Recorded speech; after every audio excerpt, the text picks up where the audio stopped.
மன்னிக்கவே முடியல. எனக்கு மன்னிப்பு எப்படியாவது கொடுக்கலான்னு பார்த்தா யாரும் ஏமாறல இந்த வருஷம். இன்னைக்கு பரதேசில இருப்பா என்று ஆண்டவர் ஏன் சொல்றாருன்னா, 2 குற்றவாளிகள் ஆண்டவர் பக்கத்துல சிலுவையில அறைய உறுதி ஆயிடுச்சு, சிலுவையில அரைஞ்சிட்டாங்க. ஒரு குற்றவாளி அந்த நேரத்துல கூட ஆண்டவரை இகழ்ச்சி பண்றான். என்ன பண்றான்னா, நீயும் கிறிஸ்து ஆனால் உன்னையும் ரட்சித்துக்கொள், எங்களையும் ரட்சித்துக்கொள். அந்த நேரத்துல கூட யாரையும் மன்னிக்கிற சுபாவம், மறக்கிற சுபாவம் அந்த குற்றவாளிக்கு இல்லை. ஆனா இன்னொரு குற்றவாளி என்ன பண்றான்னா, நாமும் நம்முடைய தப்பினங்களுக்காக தக்க தண்டனையை பெற்றுக்கிறோம், ஆனா இவர் தவறு ஒன்றும் செய்யவில்லையே என்று ஆண்டவரை புகழ்ச்சி சொல்லுகிறவராக அவர் காணப்படுகிறார். அது மாத்திரமல்ல, ஆண்டவரை பார்த்து கேட்கிறார், ஆண்டவரே ராஜ்யத்தில் வரும்போது அடியேனை நினைத்தருளும் என்று அவன் வேண்டிக் கொள்கிறான். அவனுடைய தாழ்மையாக பார்க்கிறோம். அவன் வேண்டிக் கொள்கிறது நிமித்தமாக உடனே ஆண்டவருடைய பதில் என்ன தெரியுமா, இன்றைக்கு என்னோட கூட பரதேசியில் இருப்பாய், நீ என்ன வேண்டிக் கொள்கிறியோ அதோட மேல நம்ம ஆண்டவர்.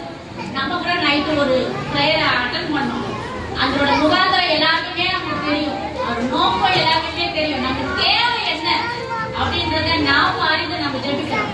அதே மாதிரி இந்த கல்லன் தன்னுடைய தேவை என்ன, ஒரு ராஜ்யத்துல நான் வரணும், ஆண்டவரே நீங்க என்ன நினைத்தரணும் என்று வேண்டிக் கொண்டார். நான் 3 டாபிக் வந்து ஒரு சகோதரி பேசிட்டாங்க. 2வது டாபிக்காக இது 3 குறிப்புகளை சொல்லுங்க. யாராருக்கு ரட்சிப்பு என்ற தலைப்புல கல்லனுக்கு ரட்சிப்பு, கல்லெறியப்பட வேண்டியவனுக்கு ரட்சிப்பு, காண வந்தவனுக்கு ரட்சிப்பு. கல்லனுக்கு ரட்சிப்பு, கல்லெறியப்பட வேண்டியவனுக்கு ரட்சிப்பு, காண வந்தவனுக்கு ரட்சிப்பு. 2வது குறிப்பாக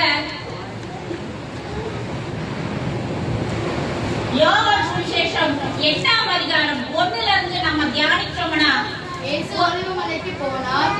மறுநாள் காலையிலே அவர் திரும்பி தேவாலயத்துக்கு வந்தபோது ஜனங்கள் எல்லாரும் அவரிடத்தில் வந்தார்கள். அவர் உட்கார்ந்து அவர்களுக்கு உபதேசம் பண்ணினார். அப்பொழுது விபச்சாரத்திலே கண்டுபிடிக்கப்பட்ட ஒரு ஸ்திரீ வேதபாரகரும் பரிசேயரும் அவரிடத்தில் கொண்டு வந்து அவனை நடுவே நிறுத்தி, போதகரே, இந்த ஸ்திரீ விபச்சாரத்தில் கையும் மெய்யுமாய் பிடிக்கப்பட்டால் இப்படிப்பட்டவர்களை கல்லெறிந்து கொள்ள வேண்டும் என்று மோசே நியாய பிரமாணத்தில் நமக்கு கட்டளையிட்டு இருக்கிறாரே. நியாய பிரமாணத்துக்கு போதுமா? நியாய பிரமாணத்தின்படி அவள் கல்லெறியப்பட வேண்டும். அதுக்காக தான் ஆண்டவர் கிட்ட போறாங்க. அதுல கூட அந்த கூட்டம் கூட நம்ம என்னன்னா ஆண்டவரை குற்றப்படுத்தணும். அந்த ஒரு நோக்கத்துக்காக ஆண்டவர் கிட்ட போறாங்க.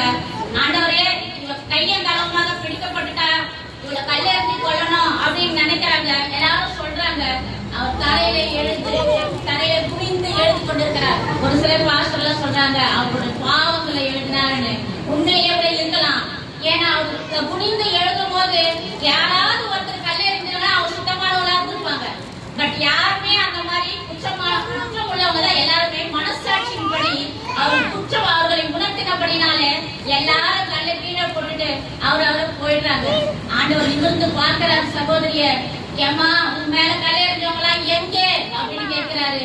யாரும் இல்லையா அப்படின்னு கேட்கும்போது, இல்ல ஆண்டவரே, அப்ப நானும் உன்னை ஆக்கினைக்குள்ளாக தீர்க்கப்பட போவதில்லை, நீ போய் நீ பாவம் செய்யாதே என்று அனுப்புகிறார். அந்த இடத்துல அந்த விபச்சாரிக்கு ரட்சிப்பு. 3வது விசேஷமாக காண வந்தவனுக்கு ரட்சிப்பு. எல்லாருக்கும் விளக்கம். காண வந்தவன் யாரு? சகேயு. ஆண்டவர் எப்படிப்பட்டவரோ என்று பார்க்க வகை தேடினான். அவன் காட்டத்தின் மரத்திலே அவன் பார்க்க கர்த்தர் எப்படி இருப்பாருன்னு பார்க்கதான் அவனோட ஆசை. அவனுக்கு முன்பாக போய் ஒரு காட்டத்தி மரத்தை தேர்ந்தெடுத்து அவன் ஏறி போறான்.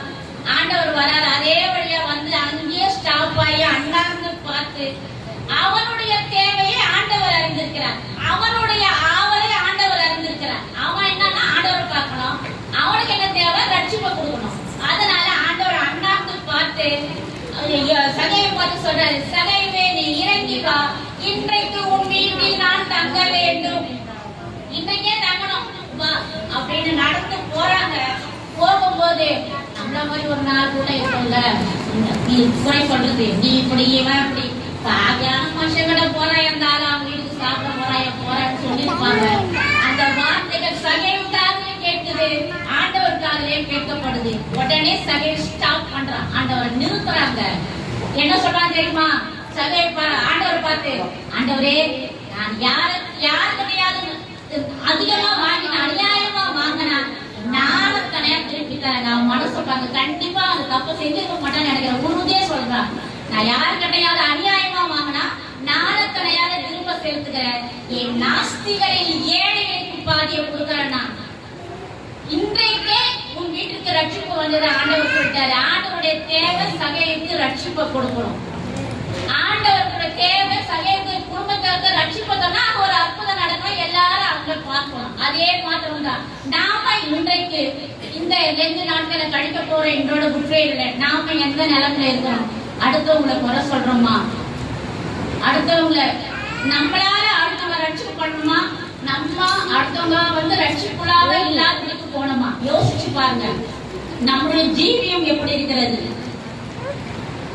சற்றே யோசித்தோம்னா நாம் பின்தங்கிய நிலைமையில தான் இருப்போம். ஆண்டவர் இந்த வீட்டுக்கு ரட்சிப்பு வந்தது மாத்திரம் இல்ல, அவரோட ஒளி அவங்களுக்கு கிடைக்குது, ஜீவன் கிடைக்குது.